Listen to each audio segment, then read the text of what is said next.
Sinabi dito ni Haji, he knows exactly, he mentioned it. Siya mismo nagsabi, naging all-star team kami bigla. Pero there was a catch. Hindi nagbago yung hindi sila nagpapatasan ng ego. I think that's very important to talk about. Parang knowing your worth muna, but not pressing it against your teammates, pressing it against your opponents even. Ganun na lang gagawin mo. And looking at it, they went for a sub. Si Curtis na maglalaro ngayon. Substitution! Substitution. Kumbaga, kailangan magtawag ng timeout eh. Timeout si Rep. Si Tao na nag-timeout si Coach. Sabi ni Coach, timeout! Yeah. Timeout!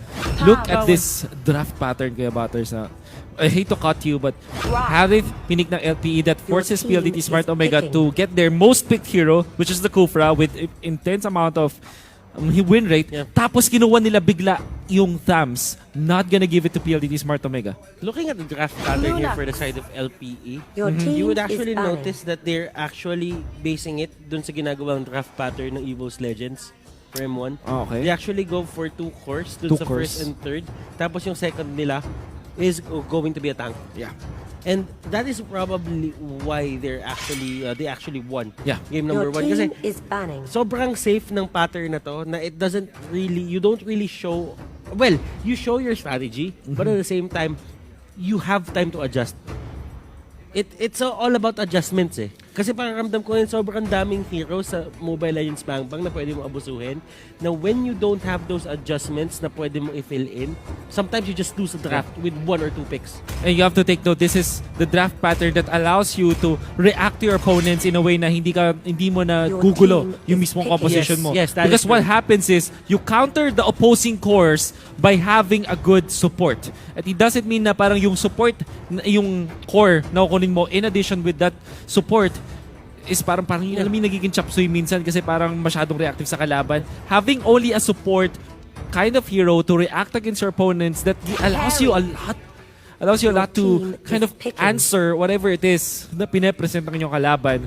Now, Pldt Smart Omega, they still will go back to this carry, and like you said, Carl Tizzy now playing for Pldt Smart Omega. This means the Lunox, a championship Lunox, the medalist Lunox, ay nandito na. And the thing about the Lunox dito na pwede nilang gawin, it's a very good pick considering na meron pa sila ditong Thams, meron sila ditong Rock.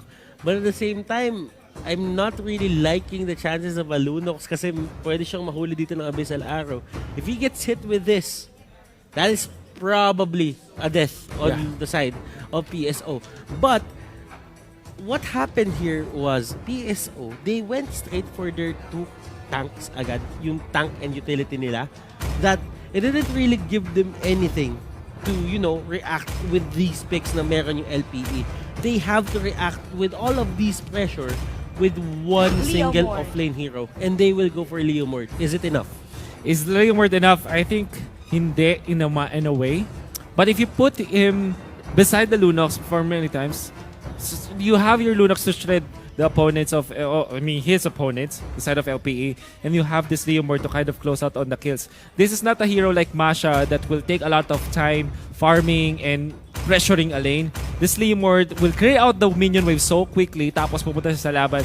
He will go for the Purified this time. I noticed, however, that the Lunox is parang maganda yung Lunox in this game in a way na ang dami niyang masashred na HP sa kalaban. You see Thams, Grok, even the Harith can be shred down by this Lunox, even the Selena, I mean. But the thing is, wala siyang pang finisher. So I think that's the reason why they drafted also the Leomord. They need someone to clean up the kills. Kasi parang yung Lunox alone will not be enough, but it can shred through the opponents. Kasi para sa akin, ang Lunox, isa yan sa mga heroes na it really adjusts dun sa time. You adjust the fight dun sa time na meron kang Chaos Darkening, where you can actually spam out the spells.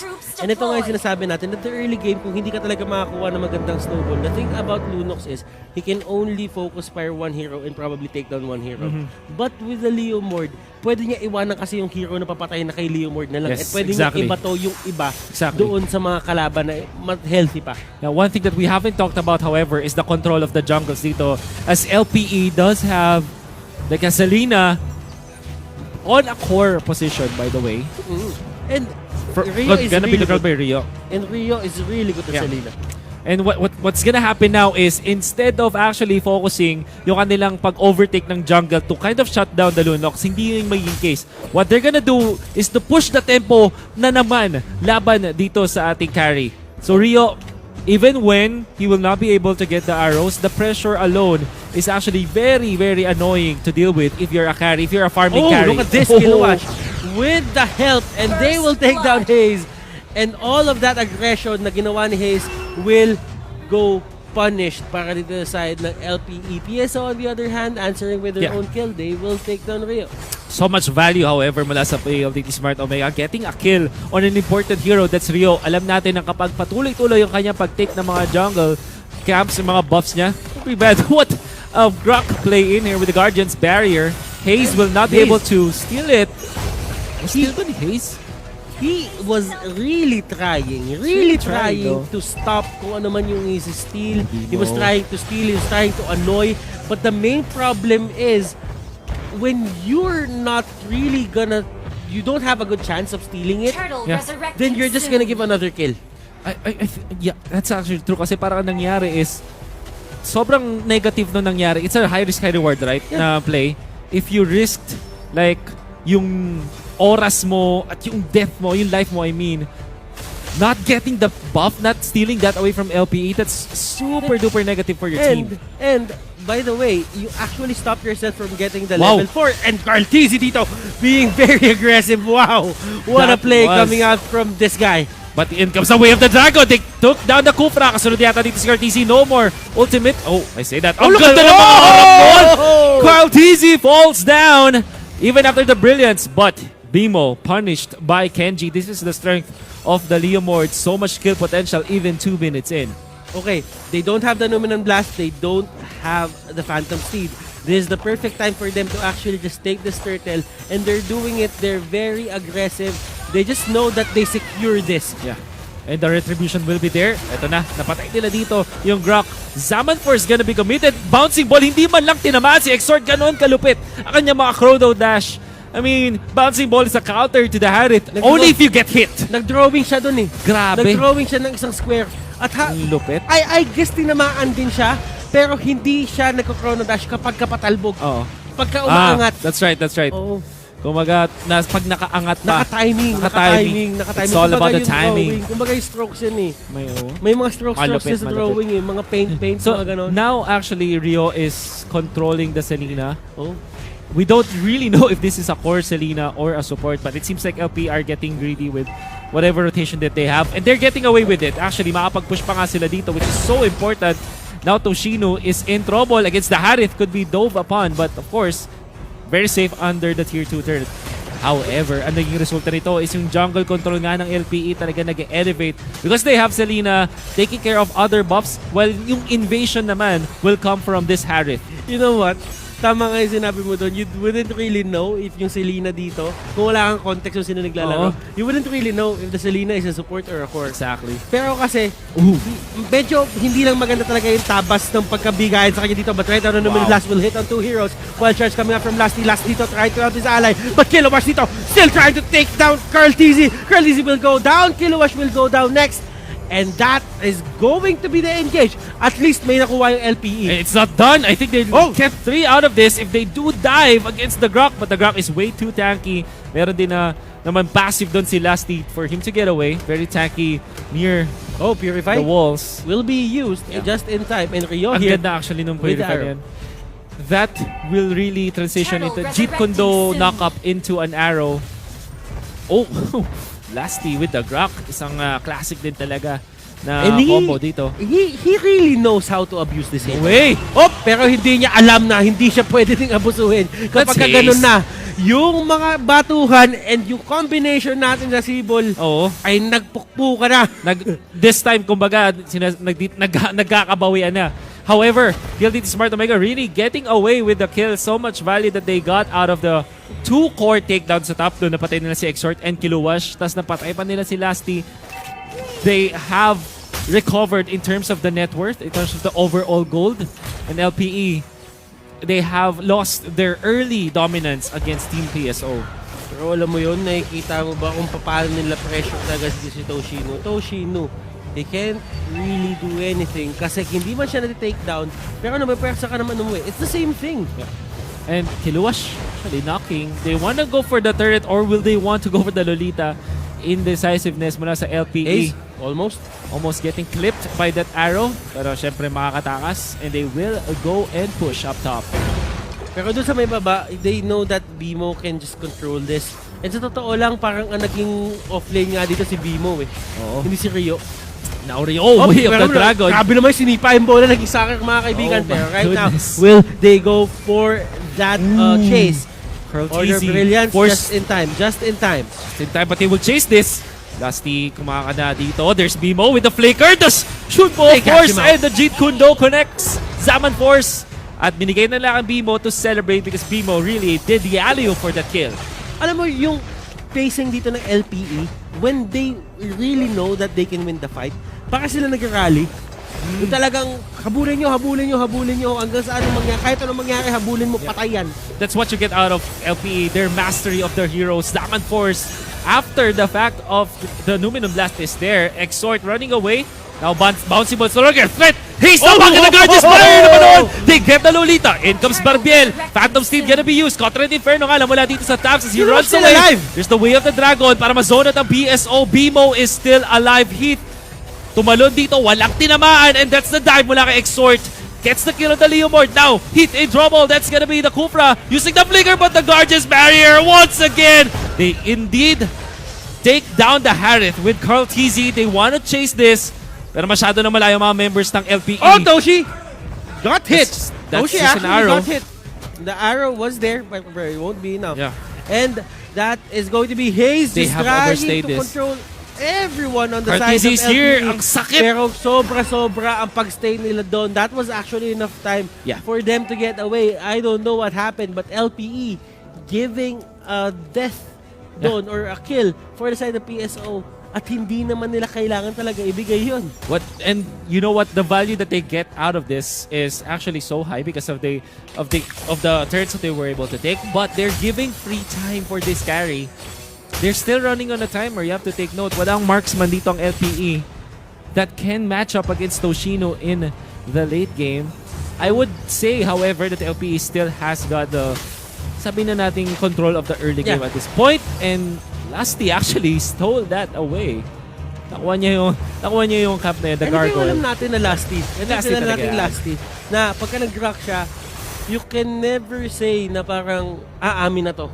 There is always a factor of a big boulder actually just swinging in front of you at wala kang magagawa dun. That's Lusty. One of the most annoying tanks. Pag tinanong mo yung mga players, na core players na oh, look at Toshi. nationals. Naipit pa talaga. Hindi ganun kapayat si Kari para makalusot doon. Not yet. Not yet. 25,000 gold by LPE. 23 only for Pldt Smart Omega. But in terms of map control, it's definitely on the side of LPE as they took down 4 turrets. It's not yet over for Pldt Smart Omega as we know that they have the late game secured. Toshino, not unless of course he's gonna be the Obaman, but Hayes tries to save his teammate. Be trouble! Lusty, napakagandang wild shot yun, but can he run away? No, he can't. Lolita gets the last hit. Run away. Pldt Smart Omega punishes LPE. At habang nangyayari lahat yon, Bimo na sa taas. And this is one of the things na kailangan niya i-consider dito. Right now, if you look at the gold and yung score natin, yung kill score, it's even, di ba? Pero the thing about it is, there is always one on the side of LPE that's just split pushing. Ang PSO, pilit silang gumamit ng 5 tao dito para lang pigilan yung 4 na nagpupush. Yeah, but Bimo having to flicker away. Kiluash having to use the Contra Inferno as well. LPE forced to use some of their resources. And Pldt Smart Omega are gonna be happy with that. You have to take note. Ang sakit na ng damage dito ni Toshino. It's not like the previous game wherein constantly napapatay si Toshino at nahihirapan siya mag-farm. This time, he's actually having so much farm. 6k in the bank. And this battle and Golden Staff, 10 minutes in. It's not the best, but it's really good for this carry. Almost stealing. Oh, ito na naman. Lusty making the plays. Wild charge is not gonna be enough. But of course, this is Lusty anyways. This is a Grok. Oh, Can really get away. Alam niya yan, and Lusty knows the limits of this hero. Kumbaga, ang game sense talaga dito ni Hayes is godly in a way. Pero si Lusty, I just feel that he's on that same level na rin, almost at the same level. He knows how to abuse these heroes. And just like that, we have a 10-minute game with both teams having almost the same amount of farm. Initiate retreat. And that's really scary. Oh, look at the damage of Bimo. Prayo ang pagkuha ng Torre. Can he run away? Does have the Jeet Kundo and the Shunpo. We have the Dragon to Purify! Just in time for Kenji, and he can get the kill. Kenji outsmarting the Joe this time, however. And they actually contest this. That is the question. Kilowash dito, hugging out Toshino. Toshino doon sa may pinakalikod. But Toshino and Curtizi helping. Haze! But the Lord will still be taken by the Selena. Ngayon, in trouble nga lang LPE. They've lost 3 members already. It's the 4th one. And doon sa may baba, meron nagpo-push. And right now, Kenji here. Wild just charge is really not available. trying Walang to wild take down charge. this turret. And lastly dito mga kaibigan, getting caught out. And this might be a wipe It for is. the side of PSO. LPE, can they manage? They Can only have the do choke. this? That is the question. 10 seconds left on the Oh, clock. And Bimo. Bimo will go down. And look at this. Nakalabas si Lord. That is an advantage. Kenji Nakalabas si dying! Lord. Shut down by the Cho! Pero may mga minions sa PLDT Smart Omega, but Kiluwash is here. Does have the counter Inferno, can pop it. Pero ang katinaan ng damage sa PLDT Smart Omega. 1-by-1 audition dito ang LPE at this time, it's Rio. Nako po, tinatry nilang busin minions and they were successful in doing so. So PLDT Smart Omega cannot push at this moment, but they've gotten so much gold out of this. Now leading by 3,000. You have to take note middle. This is technically base farming for the side of PSO. Oh, right no! now. Pero Tyrant's Revenge is Oh, what there. a wild charge! Can he actually get out? He's dito, still alive. Saman Force is there, pero wala ng Harith. Bimo on the other side as well. And PSO, this is their rally. Kapag matake nila to, one big push lang ang kinaya. Or one big push lang ang ginawa nila para i-take down to Lasty. He cannot stand up. By one audition. Dito masyadong maganda. Nako Masyadong po. mataas si damage niya. Bimo Oh, will no. go down as well. At ang dami na nabuhay dito. Respawn timers left and right. Going up, going down. Ganito ang nagiging nangyayari ngayon. Royal Rumble na yata ito sa may bandang gitna pa. Isa-isa sila pumapasok. This time, can they take the Kufra? Yes, they will. Contra Inferno. That can be enough against 4 members of PLDT Smart Omega. Selena goes down as well. May natirang isang cannon. This could be it for PLDT Smart Omega. And it will. Game 2 para sa PLDT Smart Omega. They did not look at the whole map. PLDT Smart Omega dito.